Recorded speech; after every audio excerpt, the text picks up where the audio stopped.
I wish you good morning, good afternoon, good evening, whatever time it is, wherever you're from. My name is Maria Elfriede PRADERVAND. I'm known as Ellie since birth, and I am the founder of the Women's World Summit Foundation, a Swiss-based, not-for-profit international NGO that works to advance the empowerment of women, children, and youth for the creation of a more just, inclusive world order. The foundation was created in 1991 in Geneva as a platform for several annual international empowerment programs, including our Prize for Women's Creativity in Rural Life, with close to 500 awards given to date. Our 19 days campaign for prevention of violence against children and youth from 1 to 19 November, and our online workshop for the creation of circles of compassion, and least but not last, our annual leadership training forums for women and youth, which is becoming one of our prime initiatives. So welcome again, and thank you for attending our Zoom event today, working for a new era with the inclusion of 75% of the world population, 6 billion of us, in decision-making processes for the common good for all. The time has come to bring the reality of our elected world leaders. Women and youth leadership must become the norm. To achieve transformational change, to transform our current models of leadership. You may not know that 30 years ago, in 1994, the Women's World Summit Foundation organized a women's conference in Dakar, Senegal, where the participants from all over the world published a Dakar Declaration for 75% for the African continent and for the world. This declaration, which you can find on our website in English and French, laid the cornerstone for our project of today, leadership training forums for women and youth, leading from the heart, serving humanity. I give you an excerpt from this declaration, and I quote, "We, the women of the world, denounce the scandal of marginalization, exploitation, and subordination of women and children, who represent 75% of the world population on the eve of the third millennium." That was in 1994. So gradually, we began to research how women and youth can benefit from organized, regular leadership training forums in partnership with accomplished professional leaders from around the world, including men, and propose to our governments that 75% of the world population need to be included in co-designing a new era with a seat at the major decision-making tables to turn this world around for the general common good for all, and to stop the violent wars in too many countries happening still today. Do you know that 56 countries are actually in a situation of war in the world today? So what are the WWS Leadership Training Forums for Women and Youth?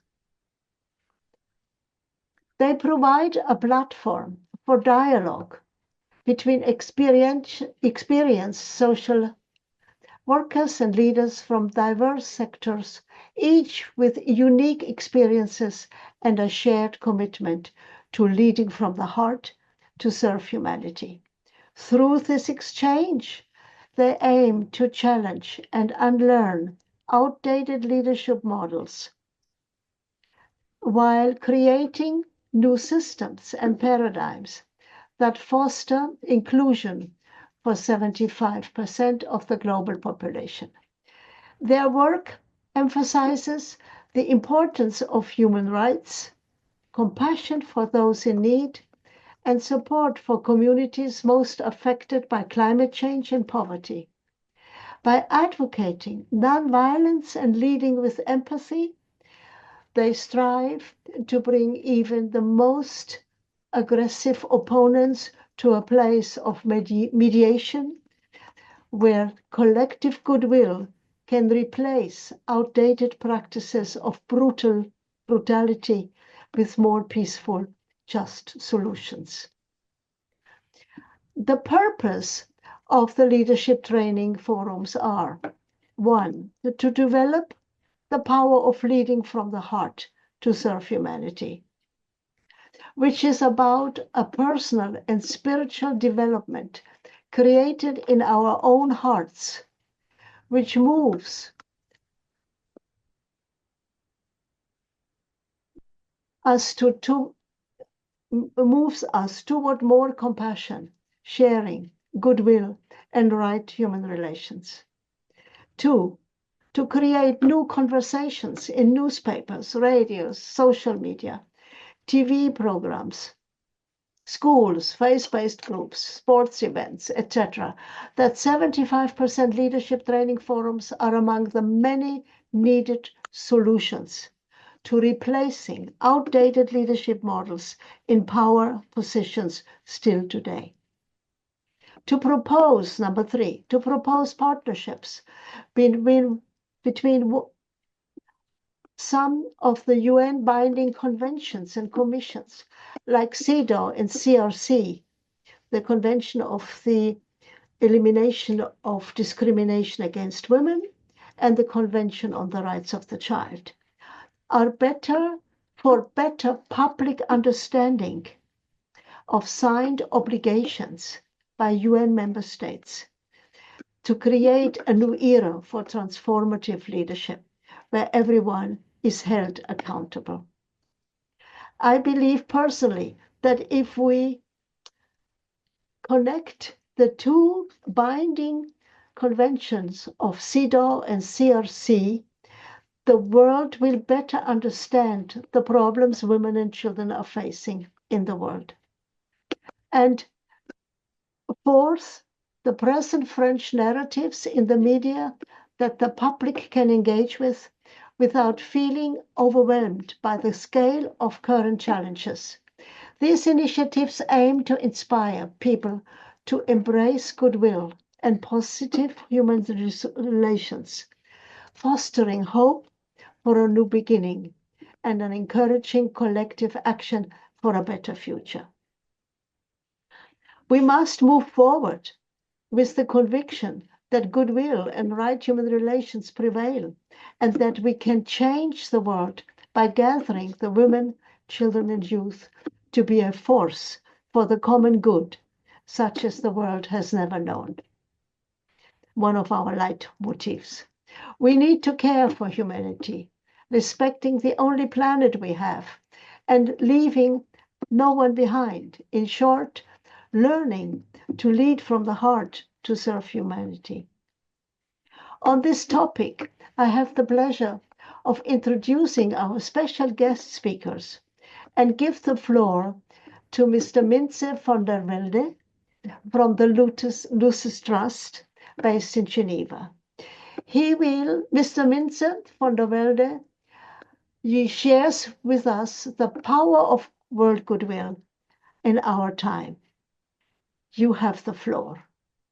Thank you for being with us. Okay, thank you for this nice introduction.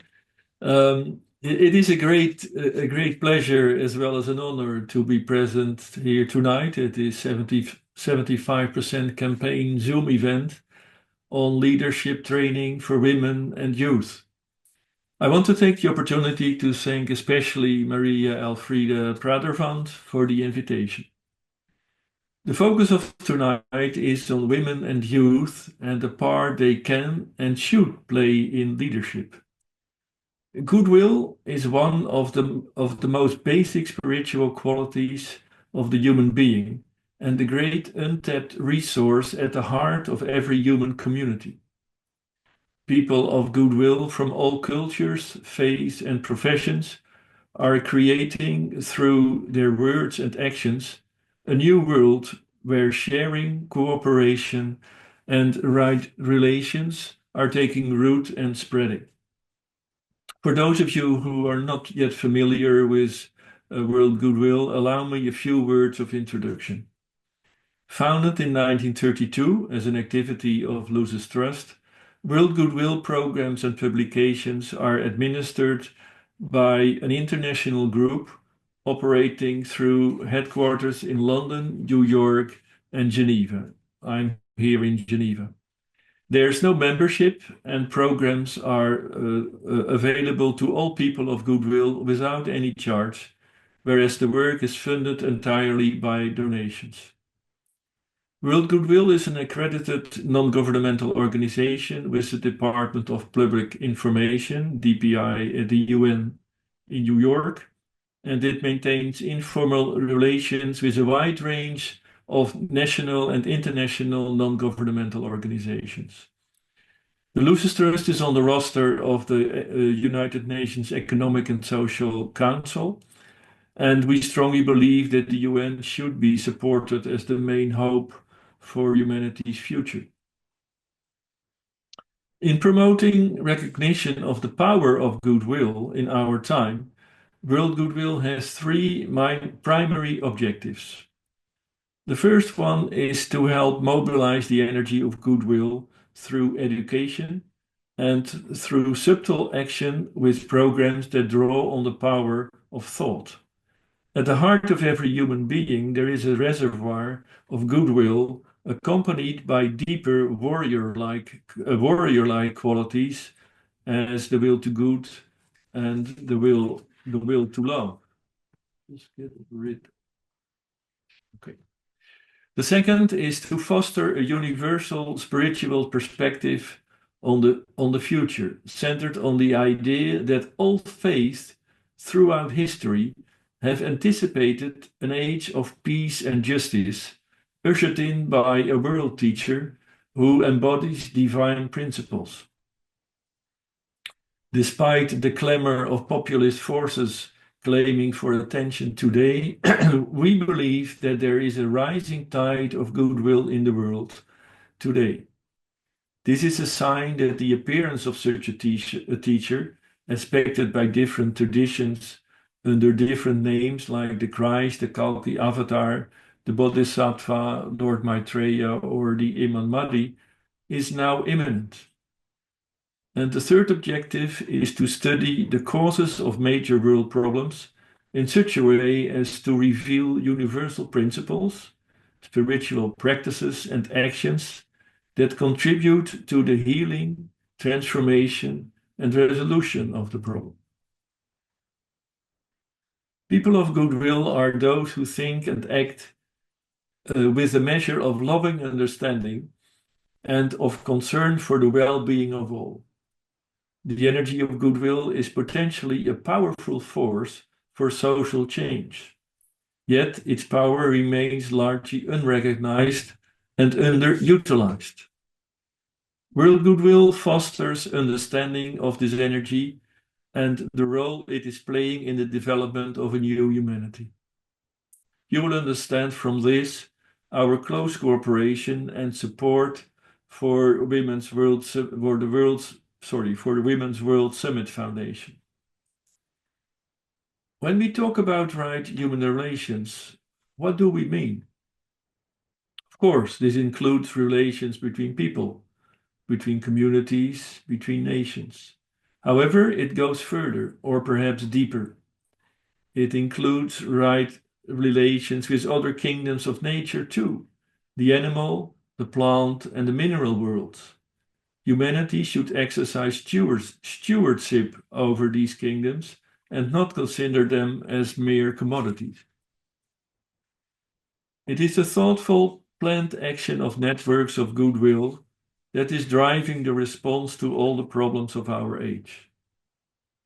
poverty, poisoned race relations, gender inequality, and environmental destruction, but also despair in thinking about the future, and the crisis of materialism and selfishness, all these can be offset by goodwill, which is love in action. The diversity and variety of initiatives means that the people of goodwill can never be organized into one unitary movement or network. Every community has its people of goodwill. It is goodness and love in their most basic human expressions that are driving the momentum of change, challenging all of the habits of separative thinking and action. Recognition of the sheer abundance of goodwill action as it exists today and the countless movements drawing on the energy of goodwill changes the way we see what is happening in the world.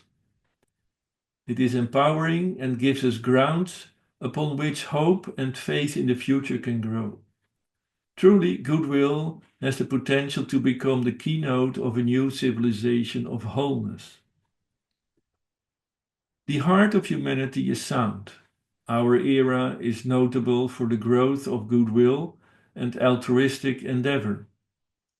All the crises, wars, and catastrophes of the 20th and 21st century, and ELFRIEDE has already told there are many today, have been unable to crush the human spirit. The plan for humanity is based on the principle of sharing, cooperation, practical brotherhood, right relationships between all people, and between nations and goodwill in action. Allow me to conclude with a quote from a person here from Geneva. He was the former Secretary General of the United Nations, Kofi Annan, who said, and I quote, "You are never too old to learn and never too young to lead." Thank you for your attention.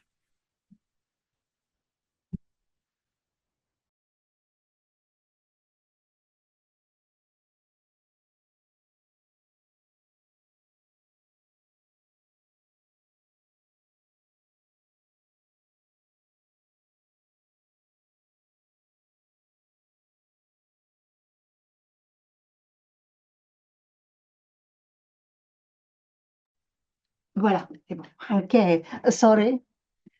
Am I on? Oui, okay. ici. Sorry for a little glitch here. I thank Mr. Mintze von der Velde for your insights, which we will publish on our website and share widely, as it explains the power of world goodwill and the principles of right human relations, the precious keys for our world to live in peace one day. Thank you so much for coming, for your time, and for your generous gift to be with us tonight. Okay, we'll come now to our next speaker, and it is KRISTIN ENGVIG, founder and president of WIN, Women in Networking, an award-winning global leader and speaker. She brings alive a more feminine, global, and sustainable way at work, in communities, and in life. She is convinced that building bridges between people and between the fragmented parts in ourselves lead to a deeper understanding of our interconnectivity and participation. KRISTIN, you have the floor. Great to see you. Okay, there we go. Thank you so much, Ellie, and it's a great joy to be here with all of you under this important topic also. And wow, you said something just before. What if that we will have peace again? And I think that is a great sort of inspiring torch to have in front of us, that we work for that and that we can all live in a beautiful harmony. So now talking also about women, why do we need to also empower the women alongside with the children, the youth, and everybody else? I think for so long, I can remember there has been this imbalance or this possibility that, or the lack of possibilities for many, many women. But it wasn't that we always knew it, I think. I was lucky. I grew up in Norway, and I felt I felt very empowered. I could travel, I could get educated, I had access to healthcare. So it was when I started to travel, I realized that that was not the case for everyone, and particularly not all women. So I thought, well, that we need to do something about. So I have spent most of my adult life post-university traveling the world and empowering women. And one of the things we see today, because some people think that, oh, it's almost obvious now, all the women, they are doing so well in school, they're doing so well in universities, which is true actually. In the Western world now, women are doing very good in school and so on. But that's also not the case worldwide. So we need to get all over the world the equal access to education for all girls and boys, and also the same with universities. But then we still see in the work life, even in the most advanced society, we still don't have equal pay gap. There's a pay gap, so it's still not same salary for same work. There is a representation gap in the political organizations, even in the UN, in corporations, in the workplace. So in the positions of power, there is still not 50-50 or a good balance. There is also employment gap. And in a way, we can say we don't all need to work in a paid work in some ways. Maybe some women choose to be home with children. But the thing is, the way we have organized our society, and how you get your pension points, how you get your unemployment, everything, we need to make sure you have a foot inside, so that what you're doing has this economic empowerment also, so that you have freedom to choose. So basically, when it comes to empowering women, I think the overall desire we have is to have a freedom to choose. And that freedom we get through having access to education, by having access to work, by having access to representation. So I think this is one of the reasons.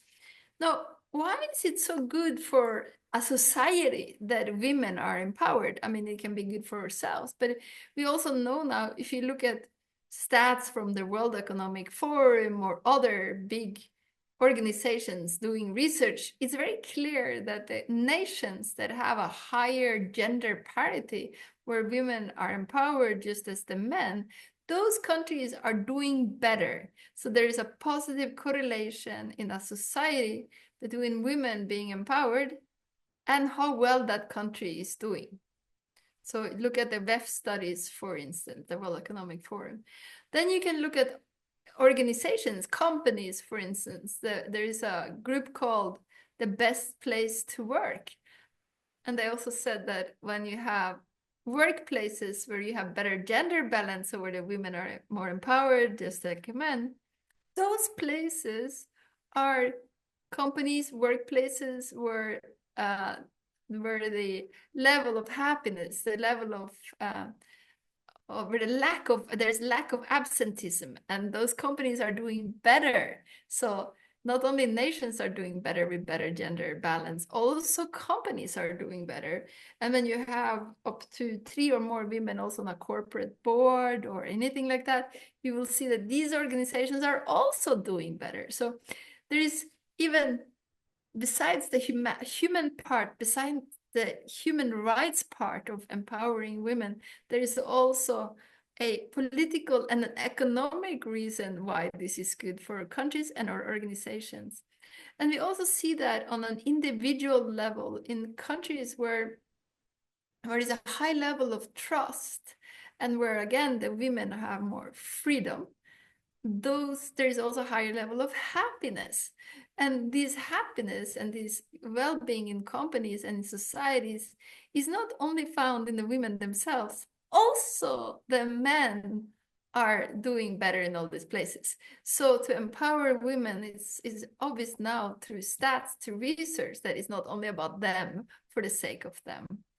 And then this is all this intellectual thing that we can find, let's say, through stats, but we also want to talk today about the very, very important part of how we can lead with our hearts.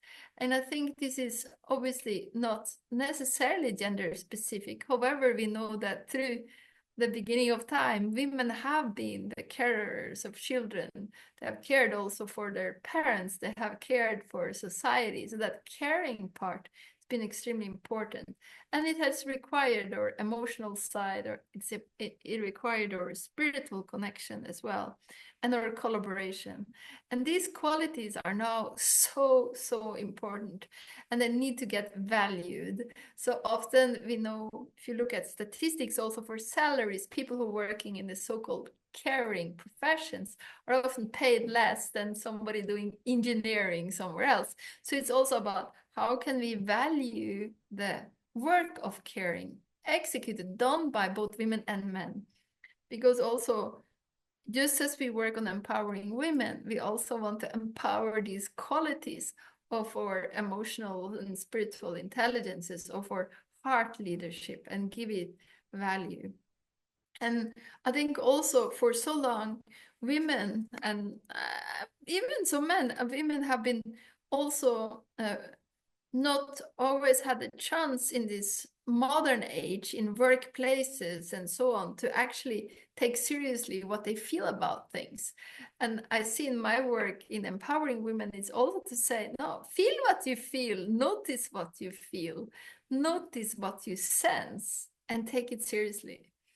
Because so many times we have been in this production mode where we have to be productive, we have to be efficient, and we have to be effective. And yes, this is all important. And at the same time, we are also valuable just being as caring for others or creating a nice context. It's just hanging around, so to speak, and just in ourselves, we have an inherent value. And I think that's something we need to remember as well. And in those moments of just beingness, that's when we have a chance to feel it in our hearts. And that's when we have a chance to sense also things and be better connected to other beings, other fellow human beings, as well as all the other kingdoms that were mentioned here of the mineral and the nature and everything that goes beyond. So we need to also value what we can call the feminine qualities of or beingness, of our receptivity, and not only those qualities of being active and doing all the time. So this needs to come into better harmony. So just as we need to learn how to give value to women, also the feminine qualities in itself need to get valued also for the many men who also have many of these qualities.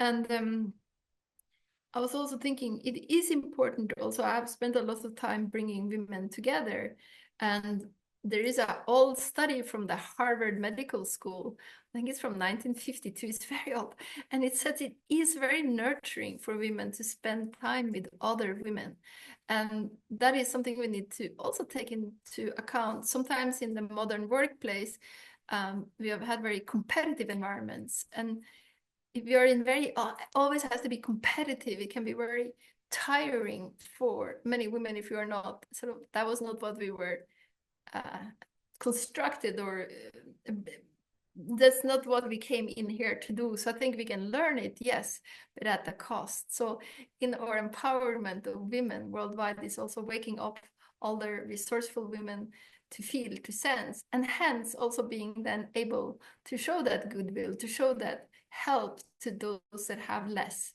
So I think this work is not only, oh, I'm going to help somewhere women have less resources. Also the resourcefuls need to, the so-called resourceful women need to wake up as well and be empowered in who they are from their heart leadership. Yeah.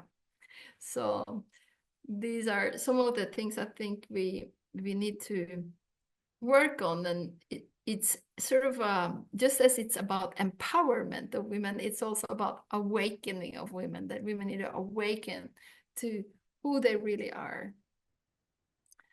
And yeah, thank you.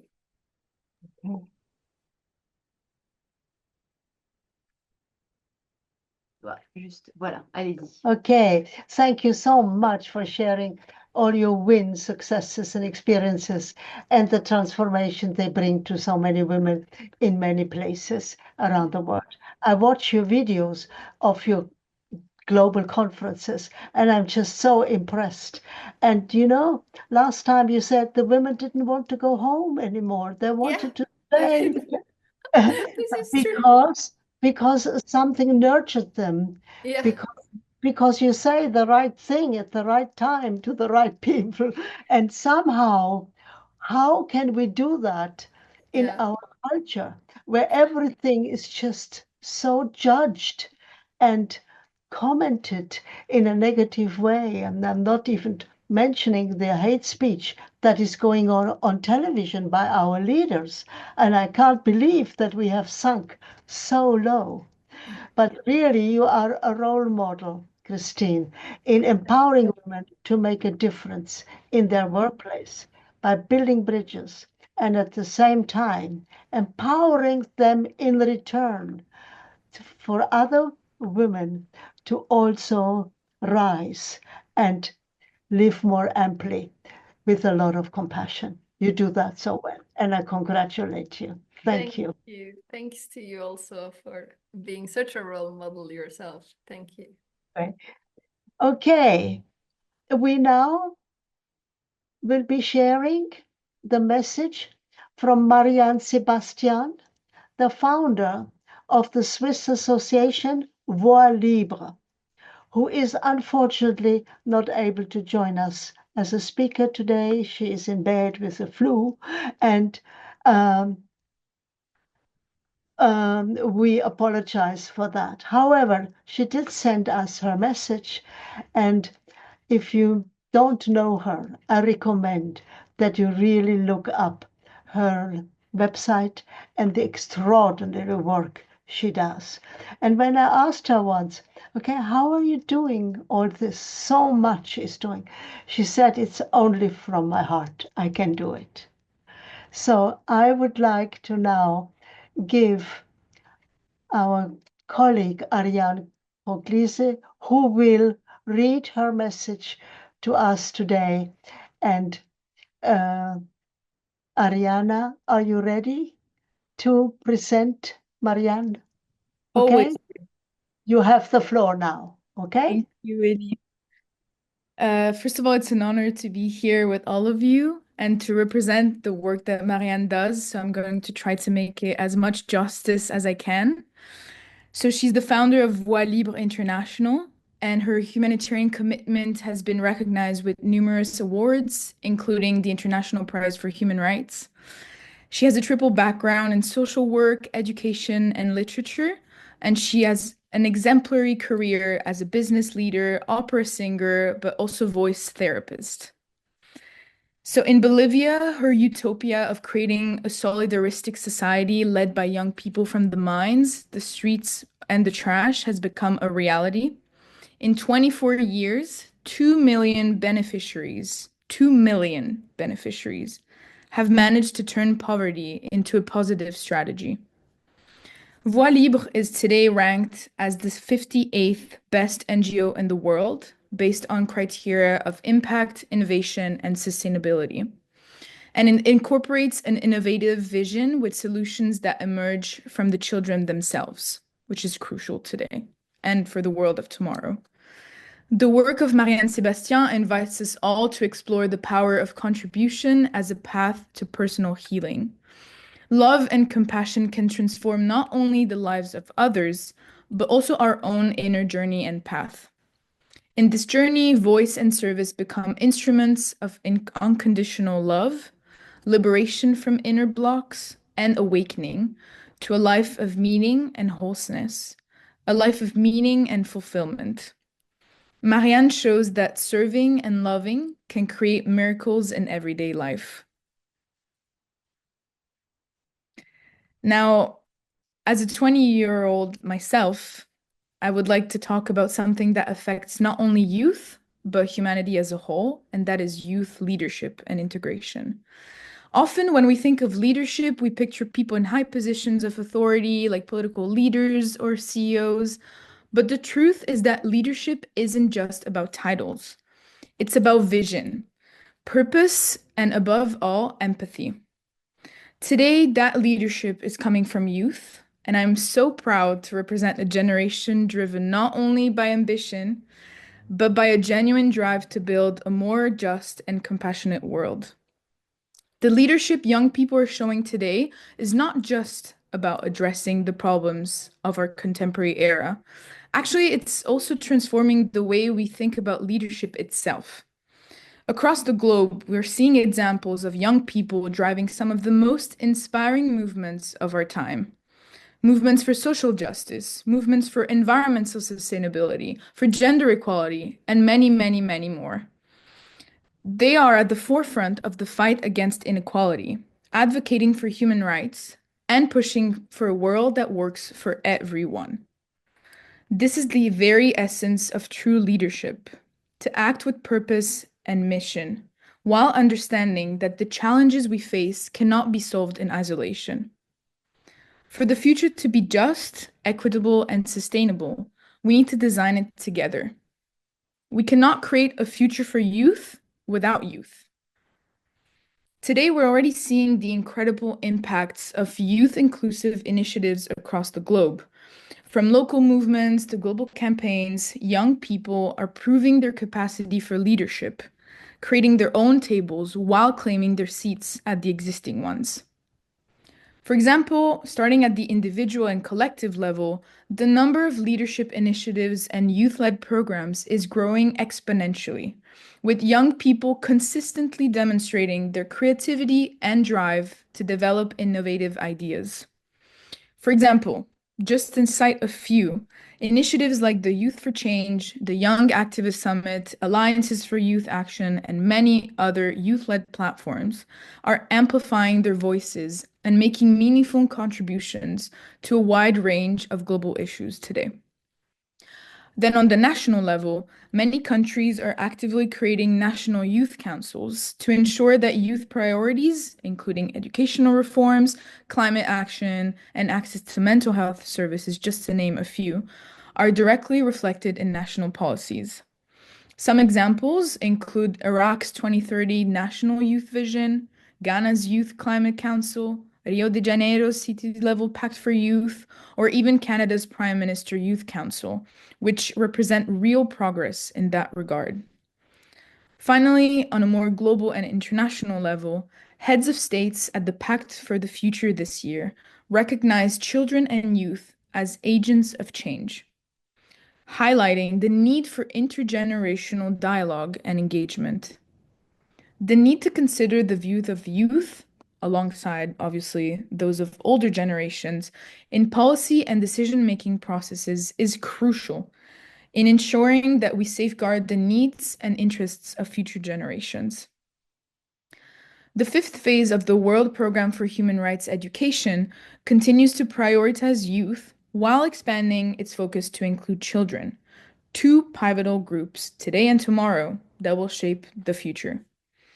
By addressing urgent global challenges such as human rights, digital technologies, the environment, climate change, or gender equality, this initiative aims at empowering them to become informed, engaged, and proactive in shaping a sustainable and just world. Finally, the establishment of the UN Youth Office back in 2022 represents a significant opportunity to introduce a new model of leadership within the UN. One that empowers young people to participate meaningfully in global policy discussions and decision-making processes. And this serves as a powerful platform for amplifying the voices of young leaders.